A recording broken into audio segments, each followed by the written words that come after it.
ఈ కింద సర్క్యూట్ చూడండి, దీనిలో మెష్, ఓకేనా. ఇదేంటిది, ఇదొక క్లోజ్డ్ పాత్. ఈ క్లోజ్డ్ పాత్ని మెష్ అంటాము. ఇది ఒక క్లోజ్డ్ పాత్, ఇది ఒక మెష్ అనొచ్చు. ఇది ఒక క్లోజ్డ్ పాత్. ఏదైనా క్లోజ్డ్ పాత్ ఫామ్ అయితే అది మెష్గా అనొచ్చు. ఇదే మెష్ని మనం లూప్ అని కూడా అనొచ్చు, ఎందుకంటే అది క్లోజ్డ్ పాత్ కాబట్టి.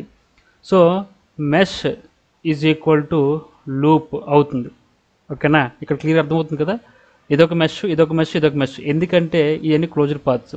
బట్ ఈ లూప్ లోపల ఏదైనా నెస్టెడ్ లూప్ ఉందా అంటే లేదు, ఓకేనా.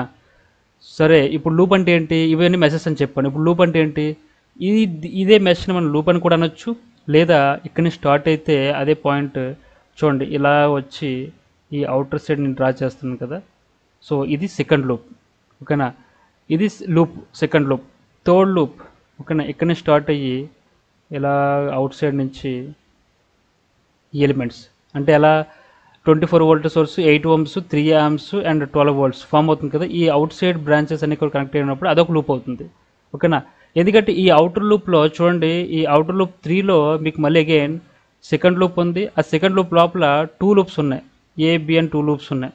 ఇంకా సెకండ్ లూప్ అనుకుంటే అర్థమైందా. అంటే లూప్ అనేది మనకి not equal to mesh, but mesh is equal to loops. అర్థమవుతుందా. లూప్ లోపల మనకి ఇంకొక లూప్ ఉంటే అది మెష్ అనకూడదు, ఓకేనా. దీన్ని లూప్ అనే అని చెప్పాలి.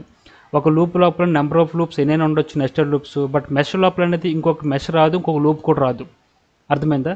ఏదైనా క్లోజ్డ్ పాత్ ఉంటే దాన్ని మెష్ అని కూడా అనొచ్చు, లూప్ అని కూడా అనొచ్చు. ఓకే, నౌ ఒకసారి మళ్ళీ పాయింట్స్ డిస్కస్ చేద్దాం. డెఫినేషన్ ఏంటి, క్లోజ్డ్ పాత్ మెష్ అన్న క్లోజ్డ్ పాతే, లూప్ అన్నా సరే క్లోజ్డ్ పాతే. ఓకే, ఆ ఒక పాయింట్తో మనం డిఫరెన్స్ అనేది అది లూప్ మెష్ అనేది మనం ఫైనల్ చేయలేము. బట్ దేన్నైనా సరే మనం లూప్ అనొచ్చు, ఎనీ క్లోజ్డ్ పాత్ మనం లూప్ అని చెప్పొచ్చు. బట్ మెష్ అని చెప్పాలంటే మనకి మెయిన్గా లోపల ఇంకొక లూప్స్ ఉండకూడదు. అది మనం సెకండ్ పాయింట్ చూసారా, సెకండ్ పాయింట్ బేస్ చేసుకొని మనం మెష్ అని పిలవచ్చా పిలవకూడదని చెప్పొచ్చు.